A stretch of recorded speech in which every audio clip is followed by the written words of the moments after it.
আসসালামু আলাইকুম। সর্বশেষ আপডেট বাংলা সংবাদ। শুরুতেই শিরোনাম। আওয়ামী লীগের সাধারণ সম্পাদক কাউয়া কাদের ওরফে ওবায়দুল কাদেরকে গ্রেপ্তার করল পুলিশ। এদিকে জনগণের কাউয়া কাউয়া স্লোগানে মুখরিত হয়েছে যশোর জেলা। থাকছে বিস্তারিত প্রতিবেদনে। এদিকে বাংলাদেশের চেয়ে হাসিনাকে প্রাধান্য দিয়ে বিপাকে পড়েছে ভারত। পিলখানা হত্যাকাণ্ডের সঙ্গে সরাসরি সংযুক্ত শেখ হাসিনা এবং তার পরিবার। পিলখানা হত্যার পরিকল্পনাকারী শেখ হাসিনা পুনর্তদন্তের দাবি নিহত সেনাদের পরিবারের অবিলম্বে গ্রেপ্তার করে ফাঁসির আদেশ। থাকছে বিস্তারিত প্রতিবেদনে। সবশেষে দেখবেন বাংলা পড়তে পারে না সালমান এফ রহমান, তবু কেন উপদেষ্টা হলো। এতক্ষণ শুনছিলেন সংবাদ শিরোনাম, এবার বিস্তারিত। সাবেক সড়ক পরিবহন ও সেতু মন্ত্রী এবং আওয়ামী লীগের সাধারণ সম্পাদক ওবায়দুল কাদেরকে গ্রেপ্তার করা হলো।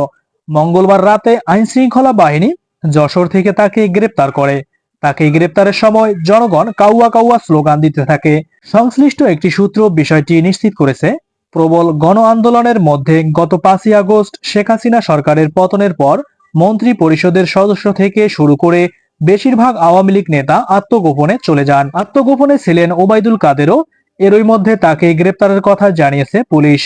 একই দিন সন্ধ্যায় সাবেক আইনমন্ত্রী আনিসুল হক এবং সাবেক প্রধানমন্ত্রী শেখ হাসিনার বেসরকারি শিল্প বিনিয়োগ উপদেষ্টা সালমান এফ রহমানকে গ্রেপ্তারের তথ্য জানিয়েছে পুলিশ। আওয়ামী লীগের টানা 3বার সাধারণ সম্পাদক ওবায়দুল কাদের খেলা হবে অন্তরের জ্বালা এমন নানান রাজনৈতিক বক্তব্যে আলোচনায় সমালোচনায় থাকতেন সবসময়। কোটা সংস্কারের দাবিতে আন্দোলনরত শিক্ষার্থীদেরকে মোকাবেলায় বাংলাদেশ ছাত্রলীগই যথেষ্ট বলে গত 15ই জুলাই এক মন্তব্য করেন আওয়ামী লীগ সাধারণ সম্পাদক ওবায়দুল কাদের। তার এমন বক্তব্যের পর সেদিন বিকেলে ঢাকা বিশ্ববিদ্যালয় এলাকা সহ দেশের বিভিন্ন জায়গায় আন্দোলনরত শিক্ষার্থীদের উপর হামলা চালায় ছাত্রলীগ। হামলা থেকে রক্ষা পায়নি নারী শিক্ষার্থীরাও। তাদের রক্তাক্ত ছবি সামাজিক যোগাযোগ মাধ্যম সহ গণমাধ্যমে প্রকাশ হলে দেশব্যাপী নিন্দার ঝড় বয়ে যায়। ছাত্রলীগের পাশাপাশি সমালোচনায় বিদ্ধ হয় ওবায়দুল কাদের। অন্যদিকে গতি পায় শিক্ষার্থীদের আন্দোলন। তবে আন্দোলন দমাতে বিগত সরকারের উপর মহলের নির্দেশে নির্বিচারে গুলি চালায় পুলিশ। সরকারি হিসেবে 16, 17 এবং 18 জুলাই 3 দিনে পুলিশের গুলিতে প্রাণ হারায় অন্তত 600 জন ছাত্র জনতা। গণমাধ্যমের হিসাবে এ সংখ্যা আরো বেশি। এদিকে ওবায়দুল কাদেরের কঠিন রিমান্ডও চেয়েছে পুলিশ। ছাত্র জনতার গণ অভ্যুত্থানের মুখে গত 5ই আগস্ট পদত্যাগ করে পালাতে বাধ্য হয় সাবেক প্রধানমন্ত্রী শেখ হাসিনা। সেদিন ছাত্র জনতা যখন তার সরকারি বাসভবনের দিকে এগোচ্ছিল, ঠিক তখন তিনি গোপনে ভারতে পালিয়ে যাচ্ছিলেন। সরকারি চাকরিতে কোটা সংস্কার নিয়ে গত জুন মাসে ওই আন্দোলন শুরু হয়। তবে 16ই জুলাই যখন রংপুরের বেগম রোকেয়া বিশ্ববিদ্যালয়ের শিক্ষার্থী আবু সাইদ সহ সারা দেশে 6 জন নিহত হয়, তখন এটি সরকার বিরোধী আন্দোলনে রূপ নিয়েছে। শেখ হাসিনার পতনের বিষয়টি ভারতের শঙ্কা তৈরি করে, কারণ তিনি ছিলেন দক্ষিণ এশিয়ার মধ্যে ভারতের সবচেয়ে বড় মিত্র।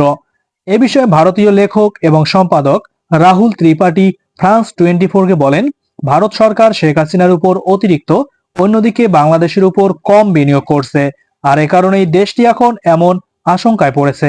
গভীর সম্পর্ক গড়ার জন্য ভারতের প্রধানমন্ত্রী নরেন্দ্র মোদী এবং বাংলাদেশের সাবেক প্রধানমন্ত্রী শেখ হাসিনা উভয়ই নিজ দেশে গণতন্ত্রের পশ্চাৎ অপসরণকে উপেক্ষা করেছেন। শেখ হাসিনার পতনের পর ভারত সরকার সংখ্যালঘুদের উপর হামলার ব্যাপারে যে সতর্কবার্তা দিয়েছে, সেটিতে ভণ্ডামি হিসেবে অভিহিত করেছে ফ্রান্স 24। সংবাদ মাধ্যমটিতে আরো বলা হয়, শেখ হাসিনার পতনের বিষয়টি গত কয়েক বছর ধরেই তৈরি হচ্ছিল। যদিও সরকারি চাকরির কোটা সংস্কার নিয়ে শুরু হওয়া আন্দোলন তার শাসন অবসানের পথ তৈরি করেছে, কিন্তু গত 7ই জানুয়ারি যখন তিনি অস্বচ্ছ নির্বাচনের মাধ্যমে চতুর্থবারের মতো ক্ষমতায় আসেন, তখন সাধারণ মানুষের ক্ষোভ আরো বৃদ্ধি পায়। মার্কিন পররাষ্ট্র মন্ত্রণালয় 7ই জানুয়ারির নির্বাচনকে একটি অস্বচ্ছ নির্বাচন হিসেবে অভিহিত করে, কিন্তু আঞ্চলিক পরাশক্তি ভারত এবং চীন 76 বছর বয়সী শেখ হাসিনাকে দ্রুত সময়ের মধ্যে শুভেচ্ছা জানায়।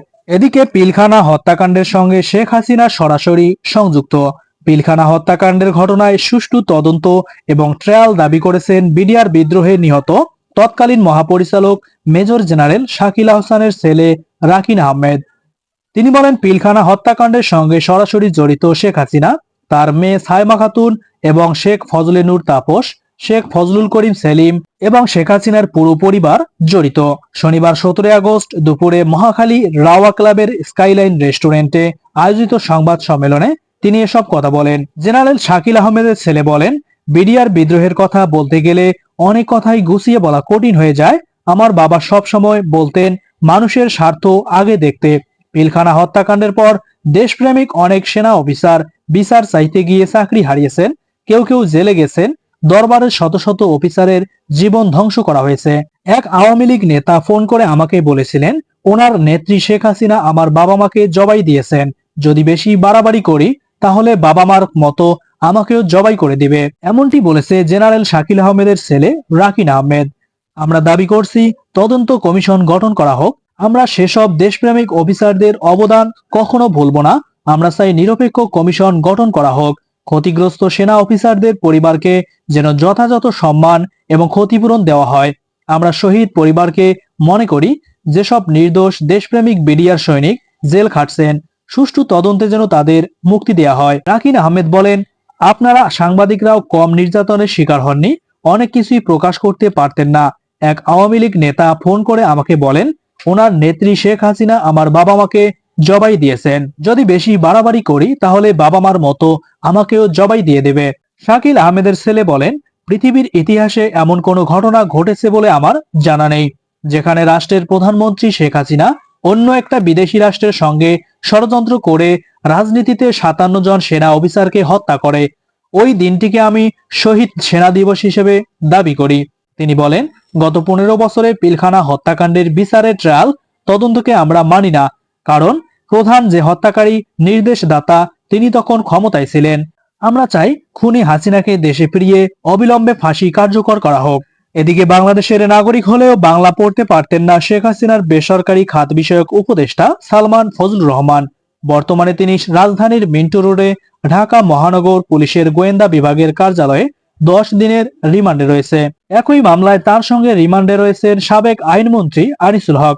জানা গেছে, রিমান্ড চলাকালে তাদের বিরুদ্ধে থাকা অভিযোগগুলো লিখিতভাবে উপস্থাপন করা হচ্ছে। তবে সেখানেই ঘটেছে বিপত্তি।